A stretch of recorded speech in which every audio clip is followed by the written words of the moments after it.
یہ ہے تحریک لبیک والوں کا کردار، جو کہ اپنے بچوں کو دینی تعلیم سے آراستہ کر رہے ہیں، حضور علیہ الصلوۃ والسلام کا جو راستہ ہے اس پر چلا رہے ہیں، اس راستے پر پوری قوم کو لے جانا چاہتے ہیں اور دین کو پھیلانے کا سبب بن رہے ہیں۔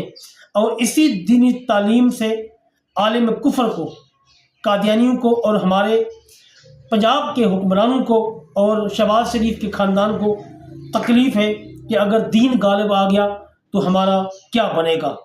پتر دین نے تو غالب آنا ہی آنا ہے، یہ بابا جی ہمیں فرما کر گئے ہیں کہ دین نے آنا ہی آنا ہے، اس کو غالب آنے سے دنیا کی کوئی طاقت نہیں روک سکتی۔ آپ شفیق امینی صاحب کے بیٹے کی یہ ویڈیو ملاحظہ فرمائیں۔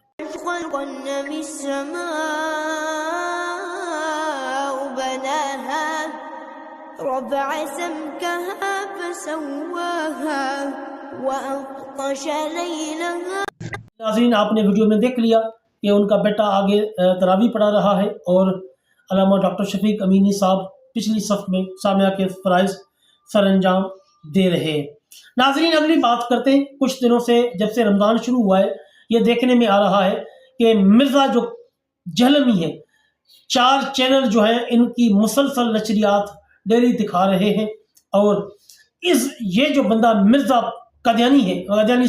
مرزا جہلمی، یہ لوگوں کو اب دین سکھائے گا۔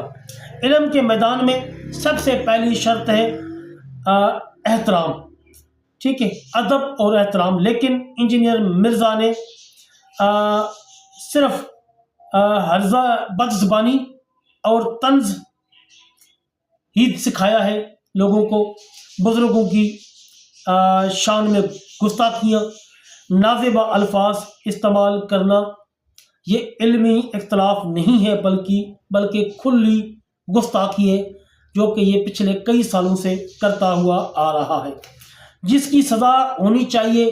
یہ جو چینل والے ہیں ان کو شرم آنی چاہیے، ایسے افراد کو پروموٹ کر رہے ہیں جن پر توہین رسالت کا اور توہین صحابہ کا اور توہین قرآن کا، ان کے 295C کے تحت قانونی کارروائی بھی کی جا چکی ہے، اور یہ گستاخ جیل بھی کاٹ چکا ہے اور اب جیل سے ضمانت پر رہا ہوا ہے۔ اس کیس کا فیصلہ ابھی آنا ہے، یہ کیس ختم نہیں ہوا، یہ ضمانت پہ رہا ہے، کیس چل رہا ہے۔ مذہبی حساسیت اور قوانین کا احترام ہر شخص کا حق اور فرض ہے۔ ایسے تمام میڈیا مالکان جنہوں نے مرزا جہلمی جیسے بندے کو دین سکھانے کے لیے اپنے چینل پر ہائر کیا ہے، ان لوگوں کو شرم آنی چاہیے، وہ فوری طور پر اپنا محاسبہ کریں اور اپنے دین کی فکر کریں، اور ایسے بندے کو اپنے چینل سے دور رکھیں جو کہ دین سکھانے کی بجائے لوگوں کو گستاخیاں سکھائے۔ تو ان لوگوں کو اپنی فکر کرنی چاہیے، کیونکہ مر کر انہوں نے قبر میں حضور علیہ الصلوۃ والسلام کا سامنا بھی کرنا ہے اور اپنے چینلز کا بھی حساب دینا ہے، ان کا بھی ان کو حساب دینا پڑے گا کہ آپ لوگوں کو دنیا میں اور کوئی بندہ نہیں ملا تھا، ایک گستاخ ہی ملا تھا دین سکھانے کے لیے۔ اس لیے اگر ان چینلز مالکان نے مرزا جہلمی کو اپنے چینل سے نہ ہٹایا تو ان کا محاسبہ کیا جائے گا، اور ان کے جو خلاف جو ہے وہ قانونی کارروائی بھی ہو سکتی ہے اور ان کا بائیکاٹ بھی کیا جا سکتا ہے۔ ناظرین، اگلی بات کرتے ہیں۔ تحریک لبیک کے اوپر جتنے مظالم اس حکومت نے کیے ہیں، پنجاب حکومت نے، یہ کسی سے ڈھکے چھپے نہیں ہیں۔ ہر بچہ، بڑا بوڑھا سب جانتے ہیں کہ تحریک لبیک کو کس طرح کچلا گیا، ان کے خلاف کس طرح کے مقدمے بنائے گئے، ان کے اوپر کس طرح کی سیدھی گولیاں فائر کی گئی، ان کے گھروں کا تقدس کس طرح پامال کیا گیا۔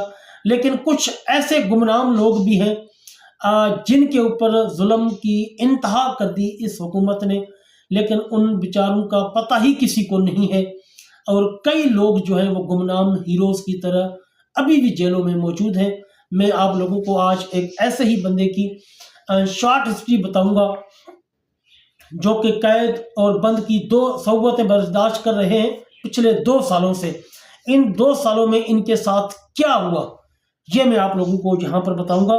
شیخو پورہ کے سابقہ امیر تحریک لبیک پاکستان علامہ طاہر سیفی صاحب جو کہ تقریباً 2 سال سے قید و بند کی صحبتیں برداشت کر رہے ہیں.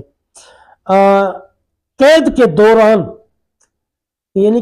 دوران ان کے گھر بچے کی پیدائش ہوئی، بیٹے کی پیدائش ہوئی، اور چند دن کے بعد وہ بچہ فوت بھی ہو گیا، اور علامہ طاہر سیفی صاحب کو نہ اس بچے کا منہ دکھایا گیا اور نہ ہی اس بچے کے جنازے میں شرکت کی اجازت دی گئی. یہ ہمارے ملک کا نظام ہے، یہ ہمارا پولیس کلچر ہے. اس پولیس کی بے حسی جتنی برداشت ان لوگوں نے کی ہے، تحریک لبیک کے کارکنان نے، اتنی ہی شاید کسی نے کی ہو. لیکن پچھلے دنوں میں دیکھنے میں آ رہا ہے کہ پولیس جو ہے وہ بالکل آؤٹ آف کنٹرول ہو چکی ہے. نہ ان کو کسی برے کا خیال ہے، نہ اس کو لیڈیز کا خیال ہے، نہ ہی کسی بزرگ کا خیال ہے. جو بھی ان کے آگے چڑھتا ہے یہ تشدد اور گالم گلوچ کا استعمال کرتے ہیں. جبکہ مریم نواز نے پچھلے دنوں اعلان کیا تھا کہ جی یہ پولیس والے لوگوں کو سر کہہ کر پکاریں گے، جس کا عملی مظاہرہ ہمیں کل نظر آیا اسلام آباد میں. ایک فیملی کے اوپر انہوں نے تشدد کیا، ایک لیڈیز کے اوپر بھی تشدد کیا، اور بزرگوں کے ساتھ کل بھی کافی واقعات ہو چکے ہیں پولیس گردی کے. پولیس بالکل آؤٹ آف کنٹرول ہو چکی ہے. مریم نواز نے جب ظاہر ان لوگوں سے غلط کام کروائے ہیں اپنے سیاسی فائدے کے لیے، تو پھر جن لوگوں کو مریم نواز کنٹرول نہیں کر سکتی، کیونکہ ان کا کنٹرول کرنا بنتا ہی نہیں ہے. جب آپ ایک پولیس کو اپنے ذاتی مفاد کے لیے استعمال کریں گے تو پھر وہ آپ اس پولیس سے جو ہے وہ نہیں پوچھ سکتے کہ وہ کیا کر رہا ہے کیا نہیں کر رہا. یقیناً یہ نظام لپیٹا جائے گا اور انشاءاللہ انصاف کا اور حق کا نظام آئے گا، اور پورے پاکستان میں جو ہے وہ انصاف ہر بندے کو ملنا شروع ہو جائے گا. ان حکومتوں کے دن اب تھوڑے رہ گئے، یہ حکومتیں جو ہے وہ ختم ہونے والی ہیں. انشاءاللہ اللہ تعالیٰ کا دین ضرور غالب آئے گا. ناظرین، یہ تھی آج کی ویڈیو. ملتے ہیں اگلی ویڈیو میں. جزاکم اللہ خیر.